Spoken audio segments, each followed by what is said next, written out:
Welcome, Dayton. The Little Green Dress presents Traditions and Legacies, where we discuss family traditions and discover your legacy. Now, listen with me as we remember what used to be. She is your host and author, and by she, I mean me, Kim Gresham.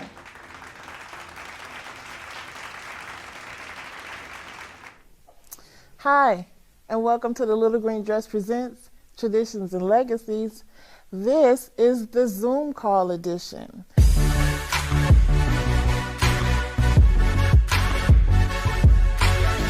Sometimes my friends and my people who I ask to come in, they are not able to come in to the studio and talk to me. So, and then some people I have write letters to me. You can always write your story to the Little Green Dress TLGD 17 at Yahoo, and I will read your story online. But today we have our first Zoom call with my friend Ed Dixon of Dixon Gallery. How you doing, Ed?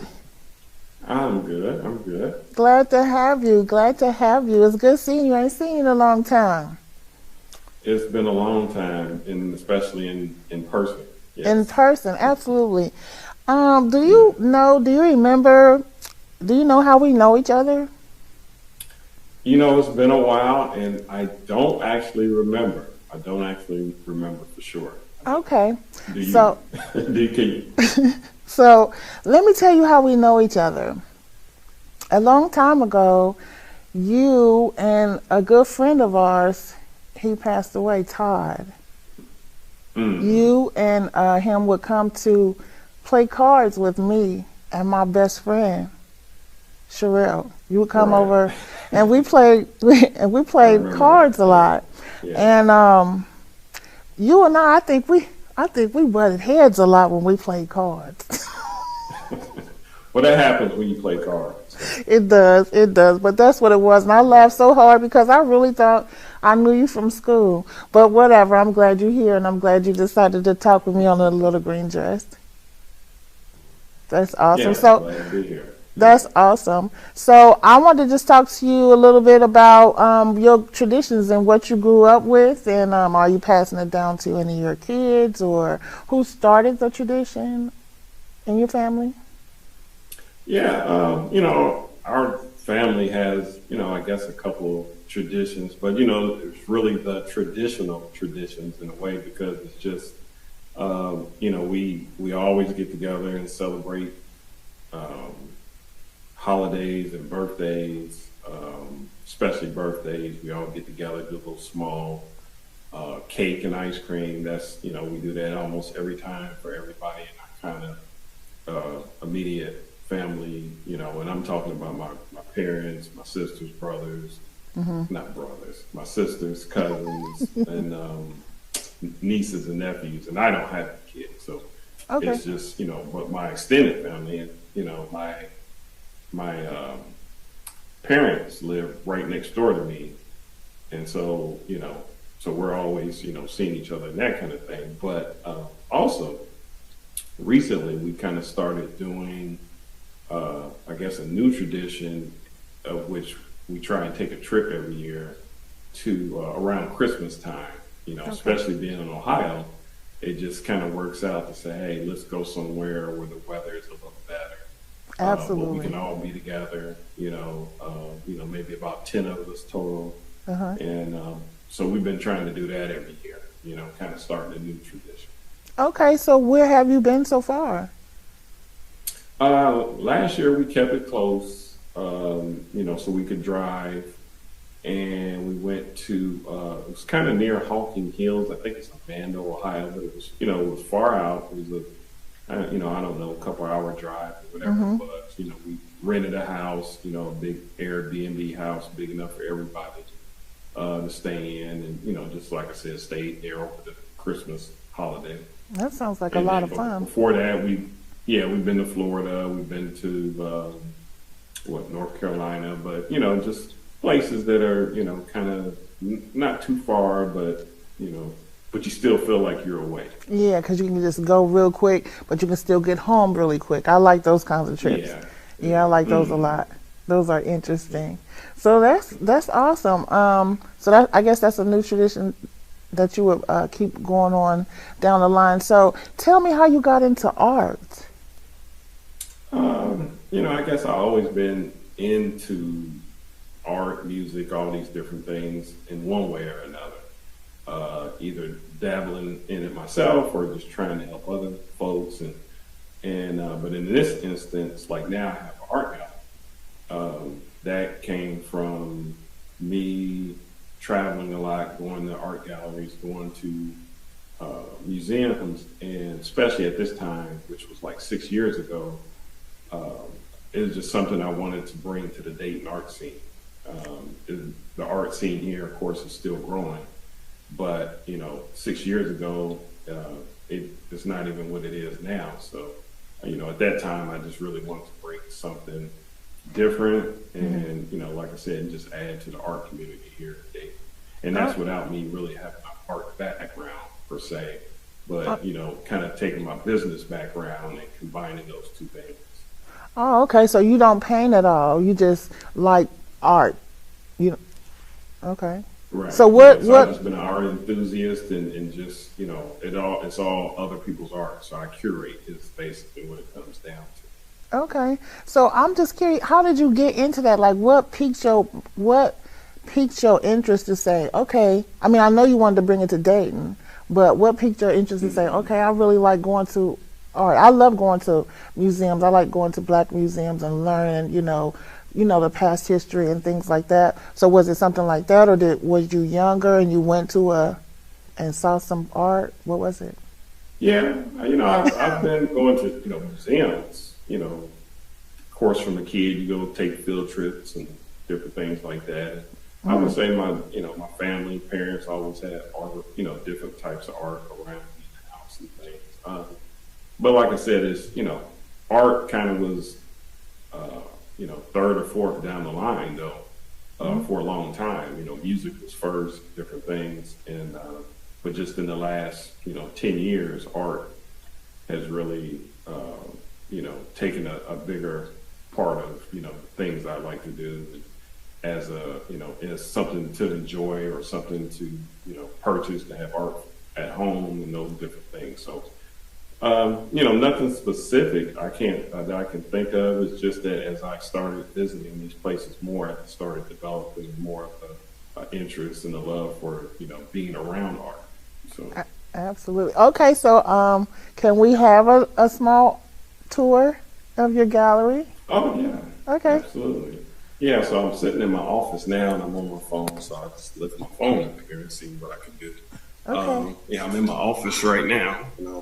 I'll walk out of here, and that's another thing too. This is my third location. So originally, I was in a large location, and when the pandemic hit, I moved to a smaller location. Okay. And then when things got better, then I found the space that I'm in now, and then oh, look at your name in the back.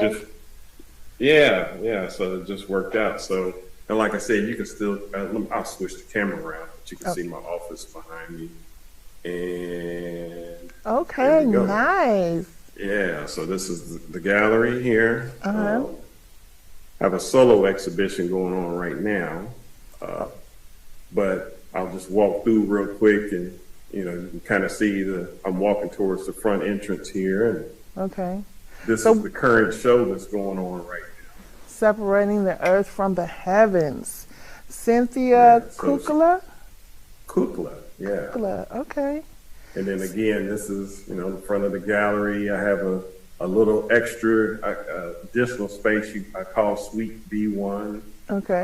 So there's more art in here. Mm-hmm. And I'm right across the street from, for everybody that's watching that from the area, that's the Memorial Hall right across the street. Okay, great location. Yeah, the new apartment building right there. And then if I could turn a little bit more, you can see Riverscape right next door. So that is great location. What's your address again? Just, Yeah, I'm on St. Clair Street, so 222 North St. Clair Street. Okay. And so this is some of the current artwork that's going on. And what And times do then you open? Wednesday through Saturday, 12 to 5, 12 to 5. Today is like Fridays 3 to 8, and then Saturday is 12 to 4. Mm-hmm. And then just kind of like you just mentioned, our friend. Oh, Yeah, that is that so passed. Yeah. beautiful. So yeah, I named that this lounge area after him. Oh, Ed, that is But so beautiful. so I keep this area kind of separate from the exhibitions that go on out front. Uh-huh. And this is just art that I've collected or different things, but things that, like I said, don't have anything to do with the exhibition going on outside. Mm-hmm.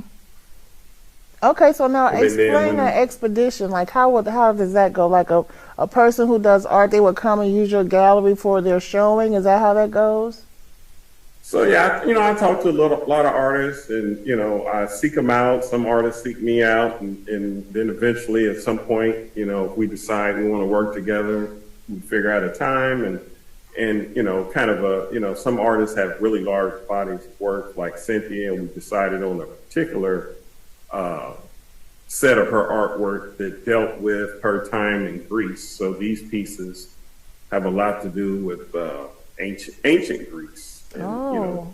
the ruins and temples and all that kind of thing. But yeah, and then they bring all their art in, and it's it's a thing where the art comes in, and it's kind of somewhat, I guess you say, on consignment. They bring it in, we work together, we try and get sales during the show, and the Mm-hmm. gallery, of course, gets a commission. That's how the gallery works and stays in business. And Absolutely. yeah, so yeah. That is wonderful. I'm going to my daughter. I have a grandbaby. Well, I have three. They're my sugar babies.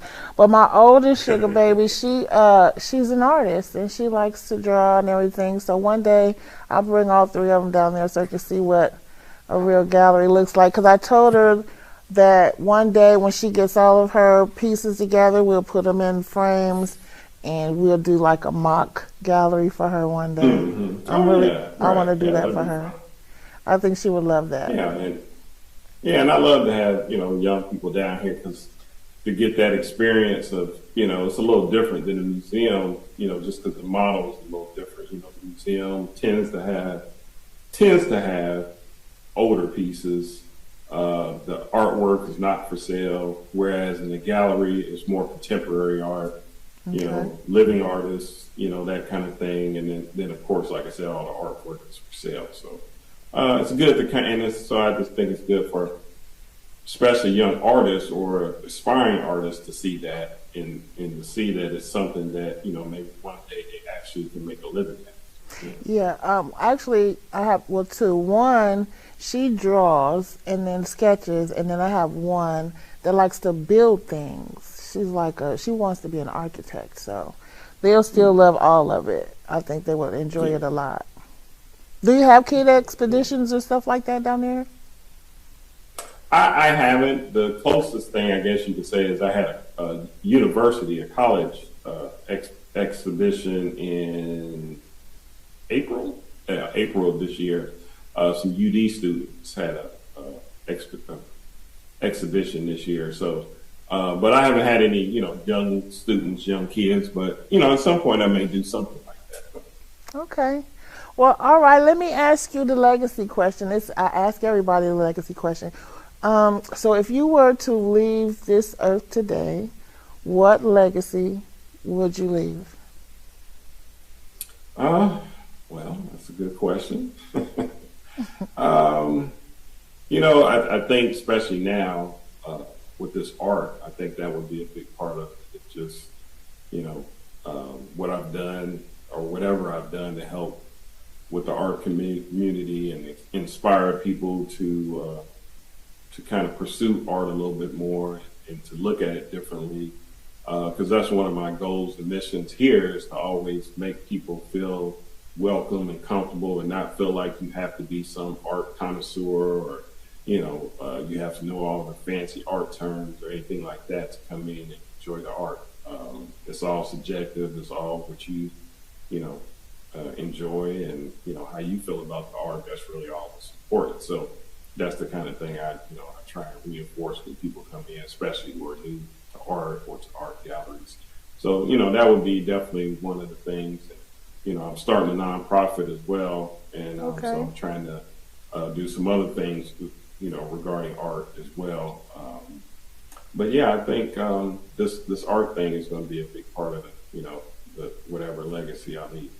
I think so too, and I think it's a beautiful legacy. And thank you so much for your time, and keep me abreast of what else you have going on, so we can, let everybody know what you're doing over there. And I am definitely going to come by and stop by and see your art. I've been saying it for a long time, but since you've done my show, I'm going to make sure I come down there and see you. Okay. Well, I'm looking forward to it. All right. Well, thank you so much, Ed. I really appreciate you. And this is my very first Zoom call, and I think it went wonderful. What do you think? Oh, yeah. Yeah, I think it went well. I think so, too. Well, looking forward to seeing the finished product played back. So, yeah. Oh, yeah. That's my favorite part, doing the editing and things like that. So I will definitely let you know when it airs. And I really appreciate you. This has been the Little Green Dress Presents Traditions and Legacies with my guest, Ed Dixon. Ed Dixon from Ed Dixon Galleries here in Dayton, Ohio, right across the street from the, did he say Memorial Hall? He did. Yes. 222, what's the street? North St. Clair Street. North St. Clair Street. All right, let's go down to Ed's gallery and support him. YWCA Dayton is on a mission to eliminate racism, empower women, and promote peace, justice, freedom, and dignity for all. Since 1870, YWCA Dayton has protected and advocated for some of our community's most vulnerable individuals, including battered women and their children, victims of sexual assault and human trafficking, women at risk of homelessness, and girls in marginalized populations. These services are offered free of charge, regardless of race, health, or background. YWCA Dayton provides the only domestic violence shelters and rape crisis center in Montgomery and Preble counties, offering a full safety net of trauma-informed crisis support services. This includes the Miami Valley's longest-running 24/7 crisis and domestic violence hotline, 937-222-SAFE. YWCA operates 4 housing programs that help stabilize and shelter women at various ages and stages, from those exiting our domestic violence shelters to women who have experienced chronic homelessness and trauma. All of our housing programs provide wraparound support to strengthen life skills, secure employment, and develop a network of supportive and empowering relationships. YWCA hosts a youth development program called Girls Lead, which encourages, motivates, and empowers all girls to develop holistically with strength, courage, and wisdom. Girls Lead offers a safe place for girls to express themselves, instills a love of learning, helps counter stereotypes, and builds skills and self-confidence for healthy, successful futures. In the 1800s, YWCA Dayton became the first YWCA in the U.S. to open a branch for African American women and girls. This marked the start of more than a century of work for racial justice and equality, with a particular focus on the intersections of race, gender, and poverty within our own community. Today, we advocate for public policy and legislation that supports racial and social justice, and we advocate for an end to discrimination against women in every sphere. At its core, our mission is simple: to preserve and restore the dignity all women deserve. To learn more about our critical work, visit ywcadayton.org.